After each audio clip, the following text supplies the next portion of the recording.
Avengers बनाम doctor Doom जादू की जंग। बहुत समय पहले की बात है, जब दुनिया शांत थी लेकिन अंधेरे में एक साया धीरे धीरे उठ रहा था। डॉक्टर डूम एक ऐसा विलन जो न सिर्फ टेक्नोलॉजी का मास्टर था बल्कि जादू में भी पारंगत हो गया था। वो अब केवल एक वैज्ञानिक नहीं रहा, वो बन चुका था द मैजिकल डूम, जो किसी भी दुनिया को अपनी मुट्ठी में कर सकता था। उसने एक प्राचीन किताब ग्रिमोर ऑफ कैओस को पा लिया था, जिससे वो रियलिटी को मोड़ सकता था, समय को रोक सकता था और आत्माओं को बुला सकता था। उसके पास अब सिर्फ ताकत नहीं थी, अब वो था खुद एक जादुई तूफान। जैसे ही न्यूयॉर्क में समय रुकने लगा, हवाएं उल्टी चलने लगीं और आसमान से नीली बिजली गिरी। डॉक्टर स्ट्रेंज को कुछ महसूस हुआ। उसने तुरंत बाकी अवेंजर्स को बुलाया। Iron man, Thor, Scarlet Witch, Hulk और स्पाइडरमैन। डॉक्टर स्ट्रेंज ने कहा, यह कोई आम खतरा नहीं है, यह है जादू की लड़ाई। हमें सिर्फ ताकत नहीं बल्कि आत्मा से लड़ना होगा। डॉक्टर डूम ने मिरर डायमेंशन को अपने कंट्रोल में ले लिया। जैसे ही एवरेजन वहां पहुंचे, उन्हें अपने खुद के डरावने रूपों से लड़ना पड़ा।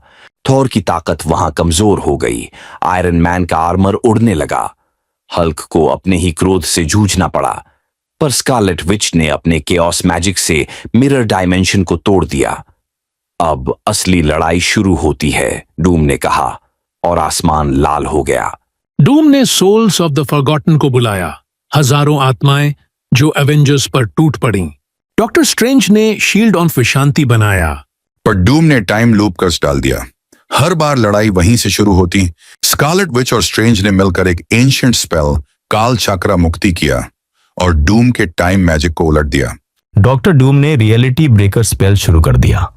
अगर पूरा हो जाता तो हर यूनिवर्स उसकी मर्जी से चलती, पर एवरेजेस तैयार थे। आयरन मैन ने एक नई जादुई आर्मर बनाई, थॉर ने ओडिन फोर्स जगाई, वांडा ने खुद को स्कारलेट एम्प्रेस घोषित किया और डॉक्टर स्ट्रेंज ने बुक ऑफ विशांति से आखिरी मंत्र पढ़ा।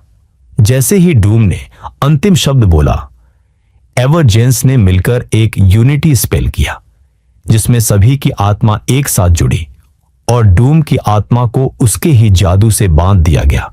डूम को एक जादुई जेल में बंद कर दिया गया, लेकिन उसकी आंखें अब भी जल रही थी।